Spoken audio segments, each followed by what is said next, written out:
Hey guys, William here in Destiny. I'm going to show you how to solo Phase 1 of Crota's End as a hunter after the patch that made it so the lamps will no longer launch you up onto the ledge. This method is a bit harder than the Titan or Warlock method that I'll show you in my next video, but if you're simply patient, you can pull it off relatively easy.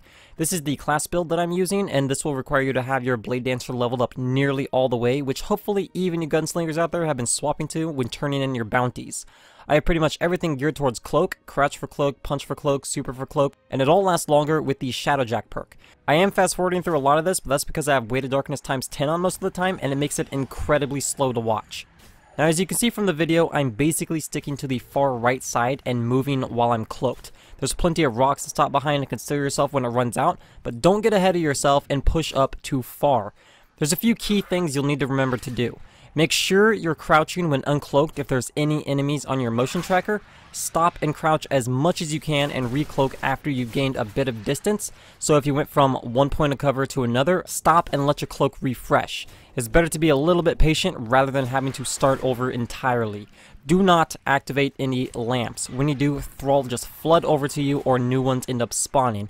You can get away with killing a couple here and there, but for the most part, you want to keep moving away from them and don't stand still for too long. You'll see that I get in a few engagements, but cloaking and then hiding allows me to get away relatively easy. I even run past the lamp when I'm in my super, and it didn't cause me much trouble at all. Making a few mistakes in this method won't completely ruin it for you, but try to stick to cloaking and concealment as much as you can to prevent a situation where you simply can't get away. The hardest part is staying on the path apparently, because I somehow got lost even though I've done this part plenty of times. So you'll see this not so sneaky cut in the video because I ended up running around in a big circle.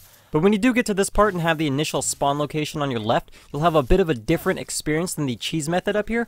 We'll still turn right at the second pool of water, but we aren't going to engage the knight.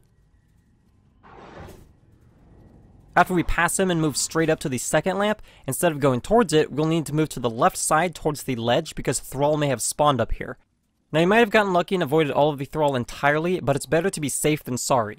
Once I get to the bridge activation platform, I reset my cloak and activate it before the lamp this time. This is to prevent the possibility of Thrall getting to me before making a jump onto the rock. When you hop onto the rock, stay as far to the left on it as you can to prevent the lamp from potentially killing you.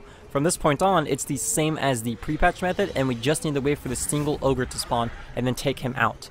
I'd heard before that people were having issues with more than a single ogre spawning, and that may be due to killing too many Thrall, which I've noticed causes additional ogres and even knights to start spawning. So don't even bother engaging any Thrall because they're no longer a threat to you at this point. After the bridge is activated and the path forward is clear, you can make your way into the white light and collect your loot.